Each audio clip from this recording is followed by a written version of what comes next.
제가 오늘 윤석열 대통령에 대한 고소, 취소를 위한 1인 시위를 나왔습니다. 1인 시위를 하게 된 이유는 어떤 윤석열 대통령을 보호하고 옹호하려는 게 아니라 대한민국 법치주의 수호를 위해서 이런 1인 시위를 자청을 하게 됐습니다. 일국의 대통령을 지내신 분도 이렇게 수사기관에 잘못된 무리한 법 집행에 의해서 피해를 보고 있는데, 일반 서민분들이야 수사기관의 어떤 횡포라든지 가압에 의해서 얼마나 억눌리고 살고 있겠느냐, 너무 안타까운 심정에서 이렇게 나왔습니다. 올바른 판단을 당부드리기 위해서 대한민국 법치를 다시 한번 세워달라는 이런 부탁의 말씀을 드리기 위해서, 특히 중앙지법 형사 25부 재판부에 계신 판사분들께 제 충정을 이렇게 알리려고 이렇게 1인 시위를 자청하게 되었다는 말씀을 드립니다. 첫째, 대통령이 체포영장이 집행된 게 지난 1월 15일 오전 10시 반경입니다. 보통 구속기간은 10일로 알고 있습니다. 구속기간이 이미 만료됐습니다. 10일이면 1월 24일 밤이면 만료됩니다. 그런데 체포 적부심 날짜를 가산한다고 하더라도 1월 25일 밤이면은 이미 구속기간은 만료가 된 것입니다. 그런데 검찰은 구속기간 만료가 지난 다음에 그 다음날 구속된 상태에서 기소했다. 그래서 근본적으로 현재 불법 체포 구금된 상태다. 그래서 잘못된 법 집행을 하고 있다. 특히 검찰은 구속기간 연장을 서울중앙지법에 2차례나 연장 신청을 했는데 2번 다 불허가 됐습니다. 더더욱이 석방된 상태에서 재판을 받게 하는 게 이게 올바른 법치주의다. 그래서 왜 일국의 대통령에게만 이런 식으로 법 집행을 가혹하게 하는데 일반 서민분들이야 얼마나 더 가압에 의해서 시달리겠는가. 이것을 바로잡아달라라는 말씀을 드리려고 나와 있다는 겁니다. 둘째, 공수처는 기본적으로 내란죄에 대한 수사권이 없습니다. 내란죄에 대한 수사권이 없으니까 직권남용죄하고 관련된 범죄로 수사를 하겠다. 그런데 직권남용죄하고 내란죄는 전적으로 다릅니다.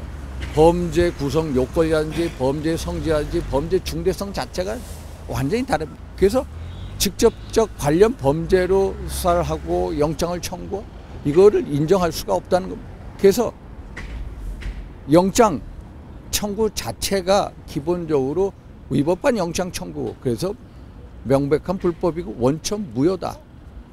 그 영장 청구하는 과정에 대해서도 12월 6일 날, 12월 8일 날 대통령을 피의자로 한 압수수색 영장, 통신 영장을 중앙지법에 청구를 했다가 기각된 사실이 또 밝혀지지 않았습니까? 그 다음에 영장을 서부지법에, 우리법연구회 소속 판사분들이 있는 서부지법에 가서 결국 체포영장을 또 구속영장까지 발부받게 됐다. 이게 법리적으로 철저하게 따져달라는 겁니다. 또 영장의 어떤 이 발부 과정도 한번 보십시오. 1차 체포영장 서부지법의 이모 부장판사의 영장 보면은 형사소송법 110조, 111조 적용을 예로 한다. 라는 정말로 초법적인 영장을 발부를 했다. 결국 2차 체포영장 1월 15일 2차 체포영장 집행할 때 보면은 신모 부장판사의 영장인 그 규정 자체가 사라졌습니다. 결국 서부지법이 잘못된 것을 스스로 인정한 것이다.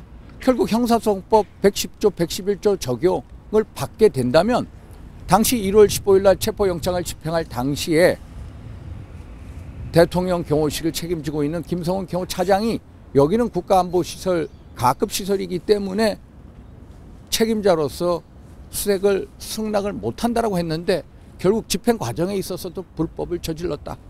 이것은 한마디로 특수주거 침입죄에 해당된다. 그래서 영장의 청구부터 시작해서 내란죄에 대한 수사권이 없는 공수처가 내란죄에 대한 수사를 못하니까 직권남용죄로 수사를 하고 거기서 영장 청구하고 발부하고 집행하는 모든 과정이 불법에 불법을 해왔다.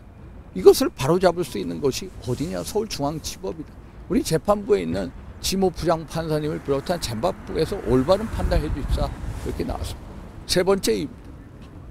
결국 서부지법에서 구속영장을 1월 19일 날 새벽에 발부를 했을 때 딱 15글자로 해서 참모부장판사가 소위 이 대통령의 증거인멸 우려가 있다. 딱 15자로 끝냈습니다. 그런데 증거인멸 우려? 지금은 주요 증인들이 다 구속 상태에 있고 또 주요 증인들이 검찰이나 경찰 국수본이나 또 헌재 가서 다 본인들의 입장을 다 얘기했습니다. 그래서 증거인멸할 수가 없다. 또 대통령은 12.3 비상계엄 이후에 한 번도 거주지인 관저를 떠난 적이 없습니다. 특히 공적 감시의 비판의 대상입니다. 지난번 우리 그 이재명 대표에 대한 유창훈 부장판사의 구속영장 기각 사유에 보면은 당 대표로서 공적 감시와 비판의 대상으로서 증거인멸 우려가 오히려 상대적으로 낮다는 게 영장 기각 사유 아닙니까? 그럼 대통령은 오히려 당 대표보다도 공적 감시의 비판의 대상입니다. 그러면 증거인멸 가능성이 훨씬 더 낮을 수밖에 없다. 그래서 이런 제가 제시한 여러 가지 이런 이유를 들 건데 이유를 보면은 결국 서울중앙지법에서 대한민국 법치주의 수호를 위해서 사법신뢰 회복을 위해서 올바른 판단을 해 주십사. 이것을 당부드리기 위해서 이 자리에 섰다라는 것을 말씀을 드립니다. 그래서 제 입장 기본적으로 대통령에 대한 이 구속 취소 심리 중에 있습니다만 대한민국 법치 수호 사법신뢰 회복을 위해서는 석방된 상태에서 재판을 받는 게 법리적으로나 인권적인 측면에서도 제 신념 이게 맞다라는 제 신념을 가지고 저희 충정을 우리 재판부께 당부드리기 위해서 나와 있다 이런 말씀드립니다. 제 입장을 말씀드렸습니다. 어떤